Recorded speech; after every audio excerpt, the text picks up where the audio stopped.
د افغانستان لنډ تاریخ لیکوال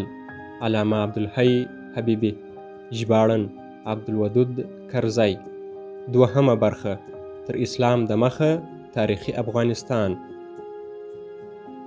هغه مهال چې د تاریخي افغانستان په باب غږیږو،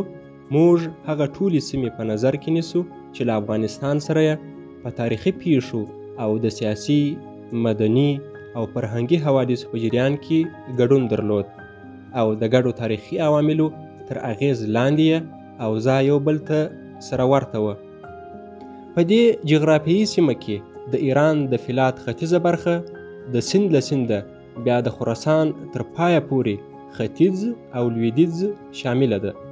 او په شمال کې هم د امو شمالي برخې تر سمرقند او پامیره د غرو لمنې پکښې راځي،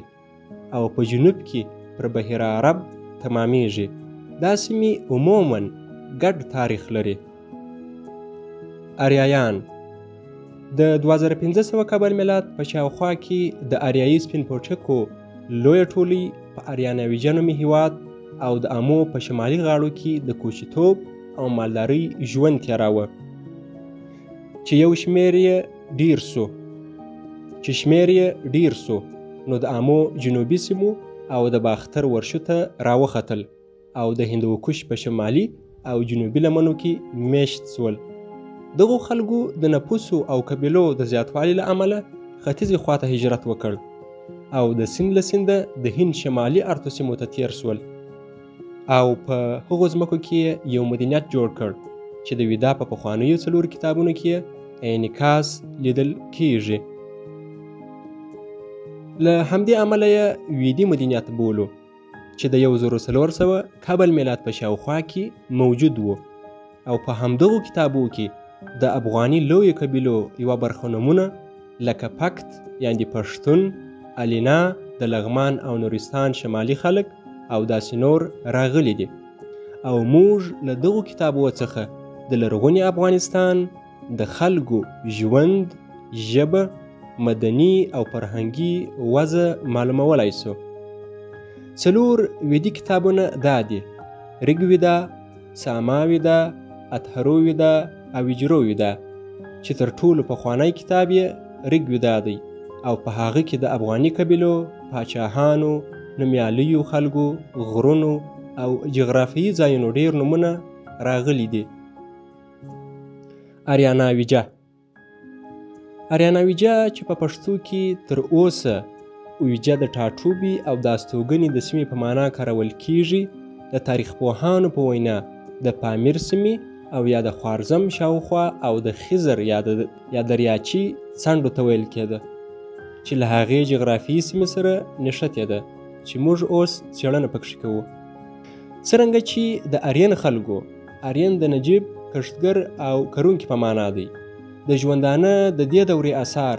لا تر اوسه نه دي ترلاسه سوي او تر تاریخ وړاندې زمانې برخه ده، ځکه نو د دوی د ژبې، د ژوندانه د ډول او د دین و هنر په اړه معلومات نسته. ډاکټر ګوستالوبن هغه آریایي لرغونې ژبه چې په آریاناویجه کې ویل کېدله د اریک په نامه یاده کړې ده. ویدي مدنیت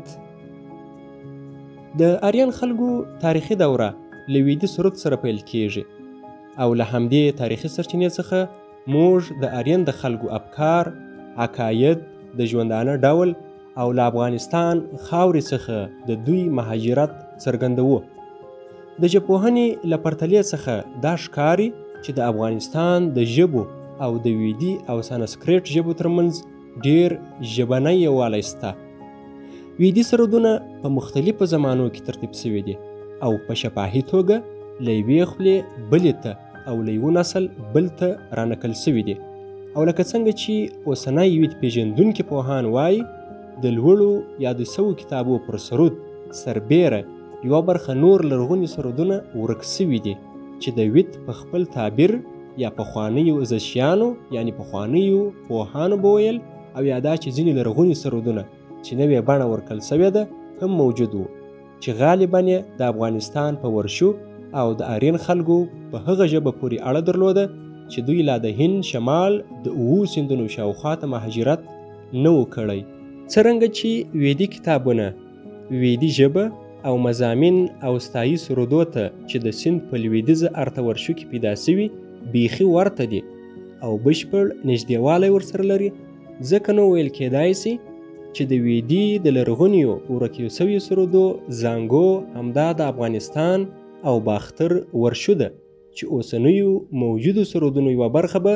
د هغو ورکیو سویو سرودونو نوی ډول وي. د لرغوني افغانستان له خاورې سره د ویدي مدنیت ډیره ټینګه اړیکه له دې څخه ښکاري چې د ویدي او سانسکریټ پخوانۍ ډیرې کلمې په پښتو او دري ژبو کې ریښې لري او ښایي چې دا ژبني میراثونه له لرغونیو اریایي نیکهګانو څخه دغو اریایي ژبو ته پاتې سوي وي. د بیلګې په ډول د اریا کلمه دوی علمي معناوې لري. د دې کلمې معنا ځینو په اصل او نجیب کړي او ځینو بیا په زارع او کروندګر، څرنګه چې په پښتو کې د اره کلمه د اصل په معنا راغلې ده او هم کله کله د کرنې او بزګرۍ معنا لري. نو ځکه ویل کېدای سي چې د نسبتي نون په زیاتېدو آرین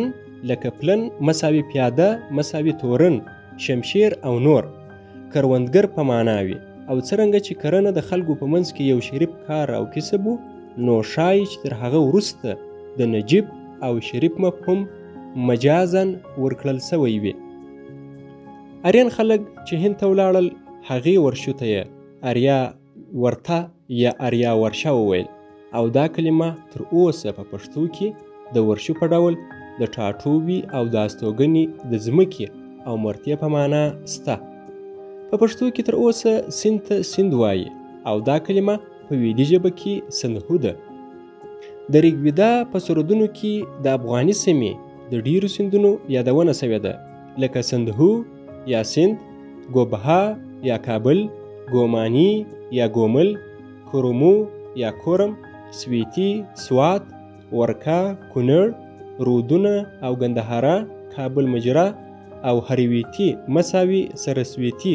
ارغنداو یا ارکوزیا چې اوس مهال د پخواني نامه ریښه په دې هراوت کې ساتل سوې ده،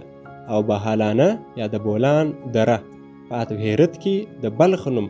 د بهلیکه په شکل یاد سوی دی چې وروسته د مهابهارت په کتاب او د سانسکریټ په ادبیاتو کې بهلیکه سو او ریښه یې له بلي یا بخدي څخه راوتلې ده. همدارنګه په اطهر ویدا کې د ګندایارس د ګندهارا اوسیدونکي ترڅنګ د منجوان غره ذکر سوی دی چې همدا اوسنی منجان غر دی چې د نورستان او بدخشان ترمنځ پروت دی. په ویدي سرودونو کې د لسو اریایي قبیلو جګړه یاده سوې ده چې د ویدا د کتاب تر لیکلو 1400 قبل میلاد د مخه د عربي یا د پنجاب پر غاړه سوې ده، او په دې قبیلو کې د افغانستان د شاوخوا خلکو هم ډیر نومونه سته، لکه الینا یعنی د الیشنګ او لنګار خلک، او بهایلانه یعنی د بولان د درې خلک، او د شیوا خلک، د سیند د غاړې خلک، او پورو د ګندهارا د شاوخوا خلک، او پکتیها یعنی پښتون. د دې جملې څخه د ریګویدا په دویم ټوک کې د پکته د قبیلو او د هغوی د نومیالیو کسانو او پاچاهانو څو واره یادونه سوې ده چې یو له هغو څخه پکتها نامتو پاچا توروینه یا توروهني مساوي په شمشیرباز نومېده، او د ارغنداو د هراوت یا د هرویتی په وادي کې د فوني، ریسا، پرواټه او بریسا په یاداشت راغلی دی چې اوس په افغاني قبیلو کې بړیڅ او پني د کندهار په جنوب او د سیوري په وادي کې سته، او همداراز پخوانیو نومو ته د ډاسو یا سلیمان خیل او پروټ یعنی الکوزي د قبیلو بنسټ لا پاته دی. هغه اریایي نژاد خلک چې له اریاناویجا څخه د هندوکش شمالي او جنوبي سیمو ته راغلل کوچیان وو او د چوپانۍ ژوند یې درلود. په 1919 میلادي کال کې سمرقند ته نږدې په تل برزو کې پر خاورین لوښي یو تصویر موندل سوی دی چې هغه د ګیومرز یا ګومرد یا ګوپټشا د یو پخواني آریایي پاچا تصویر بولي چې نیم سر یې سړی او نیم یې نر غویی دی او ګوشت د اویستا په یوه برخه کې هم شپون پاچا بللی دی. له هغه څخه څرګندیږي چې دغو خلکو د کوچتو په وخت کې هم پاچاهان لرل. کوله یا کهوله او کورنۍ د دوی د ژوند اساس و چې له هغوی څخه بیا ډلې پیدا کېدلې او د پټي په نامه یې مشر لاره چې بیا څو کوله یا کهوله سره یو ځای کېدل، ګرامه یا ویسه ځینې جوړېده. شاهي ټاټوبي ته یې پور وایه او دا درې سره کلمې تر اوسه د سړیو او ځایو په نومونو کې سته لکه باګرام، میرویس، شیرپور او داسې نور. لومړنیو اریایانو مخکې تر هغې چې هند د هجرت وکړي کاست یعنې ټولنیزه ډلبندي یې نه پېژندله، خو هغه وخت چې په هند کې د هغه هیواد له پخوانیو تورپوټکیو سره مخ شول نو پر څلورو طبقو برهمن یعنې روحاني، کشتریا، جګړن، ویسیا، ښاریان او کسبګر او سودرا یا نامعلوموس وویشل شول چې دې اجتماعي طبقې بندۍ د دوی په وروستیو تاریخي او ټولنیزو اوضاعو کې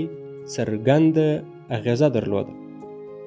په ویدي کتابونو او د آریایي نژاد په نورو اثارو کې داسې لیدل کیږي چې پاچاهي د مهاجرت له لومړیو وختو څخه د دوی ترمنځ موجوده وه او د ډول ډول ارباب انواعو پرستش یې کاوه او د سباها او سمتي په نومونو یې جرګې او د سامانه په نامه یې میلې لرلې. پیغلو له زلمیانو او ښځو له نارینهو سره مینه کوله او د واده دودونه یې هم درلودل. د کورنیو افرادو د ډېرښت لپاره یې تل دعاوې کولې. د ښځو په ډلو کې شاعرانې هم وې چې ځینې سرودونه یې د ریګویدا په لومړي کتاب کې ساتل شوي دي. دغو خلکو ورزشي لوبې د اس پرلیو، اتڼ، نڅا او میوزیک هم درلود او پر کرنه او مالدارۍ بوخت و او د وړیو او څارویو له پوټکیو کالي جوړول، د پسونو او وزو رمې او ګلې یې درلودې او د کورنیو شتمني د څارویو رمې او په تیره بیا د فیرو غواو درلودل و. کله به چې د افغانستان غرو ته د سوما یا د بوټي د رانیولو یا اخیستلو لپاره راتلل، خپل غوایي به یې د خیرهدارۍ د واحد په توګه راوستل چې هغه ته به یې پاسو ویل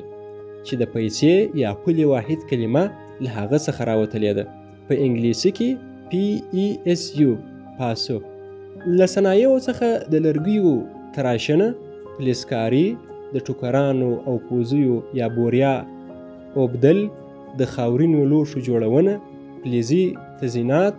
او د عربو جوړول زده و. خوراک او څښاک یې د غلو دانې، شیدې او نور لبنیات، د ښکار غوښې او د سوما او سوریا شیره وه. د طبیعي عناصرو عبادت یې کاوه لکه ارونا یعنې د اسمان ربلنو، اندرا د جګړې ربلنو، سوریا لمر، اګني اور، سوما غرونه واښه چې له هغو څخه یې مشروبات تیارول، ماروت یعنې باد او نور او د هر یو په نامه یې قربانۍ درلودلې. خپلو پوهانو ته یې ریشې ویل چې په پښتو کې اوس د دې کلمې له ریښې څخه د ریشه کلمه د خوی، خلق او پوهې په معنا لرو. او ستایي مدنیت د افغانستان د آریایي خلکو دوهم مدنیت په بخدي یا اوسني بلخ کې د هندوکش په شمالي او جنوبي سیمو او د هلمند په وادي کې و چې د 1200 قبل میلاد په شاوخوا کې پیل شوی او له هغې دورې نه یو کتاب د اویستا په نوم پاته دی چې 5 بابه لري. څرنګه چې په دې اړه زموږ د معلوماتو سرچینه د اویستا د کتاب پاتې برخه ده، نو ځکه دغه مدنیت او فرهنګ ته اویستایي مدنیت وایو. څرنګه چې دا فرهنګ په بخدي او افغانستان کې زیږېدلی او رامنځته شوی دی، ځکه نو د دغه هیواد په تاریخ کې ډیر زیات ارزښت لري. د اویستا کتاب د افغانستان د لرغونیو خلکو مدني، فکري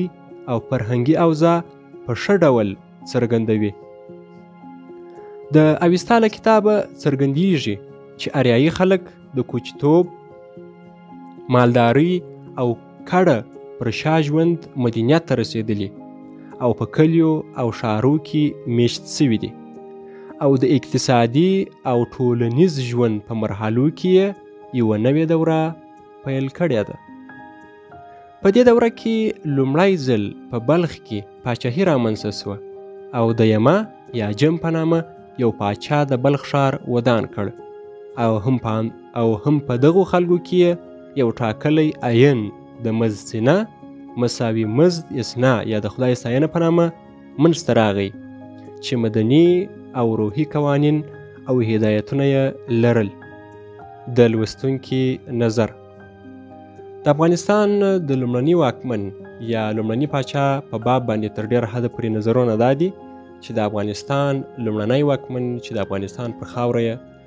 یوه واحده حکومتولي درلوده او په راس کې یو نظام و، هغه یما نومېدی. خو تر ډېره حده پورې نور نظرونه په دې باب دي چې د افغانستان لومړنی پاچا کیومرث و. خو کیومرث هغه وخت د اریایانو واکمن و چې کوم مهال اریایان په پخواني بخدي یا اوسني بلخ کې نه وو میشت سوي او دوی د مدنیت بنسټ نه درلودی، نو ځکه تر ډېر حده پورې دا مرجع نسي کېدای چې د افغانستان اول پاچا دی کیومرث وي. او دا د څېړنو په ترڅ کې ثابته سوې ده چې د کیومرث په نوم باندې دوی یو پاچا درلودی چې د هغه مجسمه موندل سوې ده. او د یما په باب باندې تر ډېره پورې مورخین او تاریخ پوهان دا نظر لري چې د لومړي ځل لپاره چې په بلخ کې لومړی مدنیت جوړ سو نو یما یا فراس کې پاچا و، ځکه خو د افغانستان لومړنی پاچا یما بلل کېږي. البته تر اریایانو د مخه د کندهار په شمال لویدیځه سیمه مونډیګه کې هم یو مدنیت و چې په اړه یې ډېر معلومات نسته او نه د پاچا په اړه معلومات شته چې په راس کې کم واکمنان ول. خو له مونډیګک څخه وروسته چې یو ثابت او برحاله تمدن منځته راغلی دی، هغه په پخواني بخدي او اوسني بلخ کې و چې اریایانو رامنځته کوي، چې بیا وروسته پر دوو برخو وویشل سو چې یو یې د ویدي مدنیت و او بل یې د اوستایي مدنیت.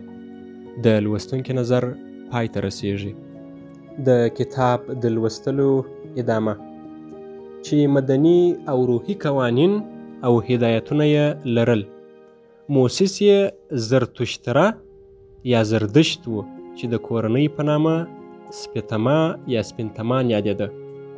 دا نوم په پښتو کې دوی کلمې سپین او تما یا تما د نژاد په معنا دی، یعنې اصلا په دوو کلمو کې راځي. د زردشت د تبلیغ د رامنځته کېدو ځای بخدي یعنې بلخ او سیستان دي. د زردشت د پلار پور شاسپه د زاړه د اس خاوند او مور یې دوغدو او د پلار له خوا نیکه یې په تیر ګتراسپه نومېده. د څلورو وروڼو نومونه یې دا و: روتشتر، رنګوشتر، نوتریکا، نیویتیش. د ده لومړنۍ ښځه چې نوم یې څرګند نه دی د استواسټرا مور وه او 3 لوڼې یې لرلې. د زردشت دویمه ښځه د 2 زامنو یعنې هورا، چتره او راتیت نره مور وه. درېیمه ښځه یې چې په لمر ختیځه ورشو او د بختي په سیمو کې وه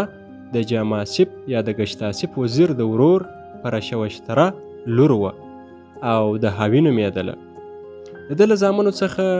ایسیتواتسره د روحانینو مشر و او اوروتیتیت نره د بزګرانو لارښود او هوریا چتره د جنګیالیو افسر بلل کېده. د ده د پیروانو 3 ګونې ډلې د زردشت د دغو 3 زامنو لخوا رامنځته سوي دي. 3 لوڼې یې هم درلودې چې پریني، سریتی، پیرو او چیستی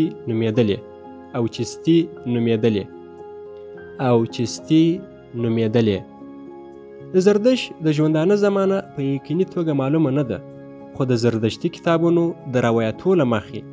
د 660 قبل میلاد په شاوخوا کې زیږېدلی او پر 20 کلنۍ یعنې پر 640 قبل میلاد کې منځوي سوی. پر 30 کلنۍ یعنې پر 630 میلادي کال یې د لارښوونې ادعا کړې ده چې پر 42 کلنۍ یعنې په 613 قبل میلاد کې ګشتاسپ پر ده وګروهید او د ده په عقیده سو او پر 583 قبل میلاد په 70 کلنۍ د توراني یا ارجاسب د یرغل په وخت د بلخ په دوحه اتشکده کې د توراني یا برترکرش په لاس ووژل سو. خو څېړونکي پوهان دا کلونه سم نه بولي او د ده زوکړه یې د 588 قبل میلاد په شاوخوا کې ګڼلې ده. زردشت له هغو لرغونو کسانو څخه دی چې په لرغوني افغانستان کې پر نوي اقتصادي بنسټ د یو اساسي او ژور رفرم بنسټ ایښی دی. زردشت له هغو لرغونو کسانو څخه دی چې په لرغوني افغانستان کې پر نوي اقتصادي بنسټ د یو اساسي او ژور ریفورم بنسټ ایښی دی او د ژال دومیزل په وینا د خپل اقتصادي سیستم په داسې وخت کې منځته راوړی دی چې د آریایانو یوه ډله د کوچیتوب له حاله راوتل او کلیوالي ژوند یې غوره کاوه. په دې توګه چې د څارویو د څړ نامعلوم ځایونه د هر ټبر او قوم لپاره د څړ په ټاکلو ځایو الیش کړل او په همغه دلیل یې غوایي او غوا ته چې د خوراک او کرهڼې یوازینۍ وسیله وه په درنه سترګه کتل او حیواني سري په کلیوالي تشکیلاتو او کرهڼه کې خاص اهمیت موندلی و. زردشت د یوه خدای یعنې د اهورامزده یوبدار په یووالي او بېساري عظمت قایل سو او له پخوانیو خدایانو څخه یې چې آریایانو ورته عقیده درلوده مخ وګرځاوه. دی وایي تر یوه خدای وروسته د نړۍ له پیله څخه دوه روحه سته چې یو پر ښه لار او بل پر بده لار ځي او ټول ژوند یوه باطني جګړه ده چې د شر د قوتو پر ضد ادامه لري او په دې دایمي جګړه کې رڼا او تیاره عقل او اهریمن له یو بل سره مقابل دی. زردشت په خپل عین کې د څارویو قرباني او د سوما نشه راوستونکي شراب چې لرغونیو آریایانو درلودل له منځه وړي دي. دی وایي د سوما کشپ نشه کوونکي شراب څنګه له نیکۍ سره مرسته کولی شي. د بزګر سړي غویی تر دې چې قرباني سي ښه او ګټوره دا ده چې د خپل خاوند په لاس کې وي. د زردشت په عین کې د آخرت پر ورځ د اعمالو پر محاسبې، د رښتیا پر بري، د درواغو پر ماته او د جنت دوژخ چنوات یا د پلیسورات د پله او د ملایکو پر وجود عقیده سته او ازر یا اور یې هم مقدس ګڼلی دی چې د ټولو موجوداتو په کمون او د طبیعت په مولدو کې په ودیغت ایښود سوی او د ژوو یا ځناورانو د ژوندانه جوهر او د باطني غریزې د تودشت نغري دي. نو ځکه د زردشت پیروانو د ازر د نمانځنې لپاره دوحې یا اتشکدې چې اورځایونه موږ په پښتو کې ورته ویلی سو درلودې. د زردشت په عین کې د نیکۍ قوتونه د همیشته سپینه یا همیشه سپینه او مقدس او ازدان یا د ستاینې وړ په نامه سته چې له هغې جملې څخه 6 عامل قوتونه موکلي ملکي دي چې هر قوت د خپل صلاحیت په دایره کې د نړۍ د چارو د اداره کولو لپاره له بل قوت سره همکاري کوي. هر یو قوت د اهورامزده یا هرزمد یا هرمزد د یو صفت مظهر او تلپاتې بلل سوی دی. لومړی وهمونه چې مساوي کیږي په بهمن یا ښه انګېرنه یا نیکه مننه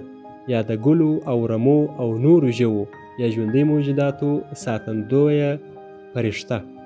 دوهم اشا وحشه اردی بهشت یعنی ښه نظم یا د اور فرشته. دریم خشتره ویریه شهریرور یا تسلط د فلزاتو او ښکلیو ډبرو ساتندویه فرشته. څلورم سپینته ارمیټي یا سپیدارمز یعنی د روح سپېڅلتوب او تواضع د ځمکې ساتندویه فرشته.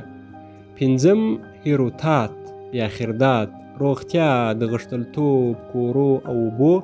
موکله فرشته. شپږم امریتات چې مساوي کیږي په خردات یعنی روغتیا. شپږم امرتات چې مساوي کیږي په ابدي ژوند او بقا، یعنی د کرهڼو، وښو او د څړځایو فرشته. د مزدیستا د پیدایښت په سر کې د دې شپږو ملایکو پر سر یوه ملکه د سپین تمینیو یا سپین عقل په نامه ولاړه وه چې تر هغې وروسته یې پر ځای حرامزده او کله هم سره اوشه یا سروش د خیر حاتب درېدله. د خیر، نیکۍ او رڼا د قوتو په مقابل کې د شر، بدۍ او تیارې قوتونه هم موجود وو چې د ټولو مفاسدو او شراراتو مشر انګیرا مینیو یا اهریمن وو، او په اوستا کې د شر او تیارې دا ټول قوتونه د یوه په نامه یاد کړي، او د خیر د ملایکو مقابل کې د شر او بدۍ شپږ موکلان د کماریکان په نامه داسې تصور کړي دي. لومړی اکامینه د هومینه په مقابل کې د ناپاکۍ، انګیرنې یا مننې په معنا د شرارت او نفاق او بدۍ ښکارندوی. دوهم اندره د ارض بهشت په مقابل کې د بدعت دوره او د خلکو ګمراه کوونکی روح. دریم سیوریوه د شهریپور په مقابل کې د شهریور په مقابل کې د بېنظمۍ ښکارندوی او د ګړبړ دیو. څلورم نا او ناک هتیا د سپند ارمز په مقابل کې د تور او نافرمانۍ ښکارندوی. پنځم تیوروي د خردات په مقابل کې د ورانۍ، فساد، لوږې او تندې دیو. شپږم زیرش د امردات په مقابل کې چې د دیو شریک دی، کله هم اشمه یا د خشم دیو د سروش په مقابل کې د هغو دیوانو اوم عادت بشپړوي چې د ناشکرۍ او عصیان ښکارندوی دي. زردشت خپل عین پر دریو اخلاقي او حیاتي بنسټو بنا کړی دی، او هغه دا دي: د دوهمې برخې پای،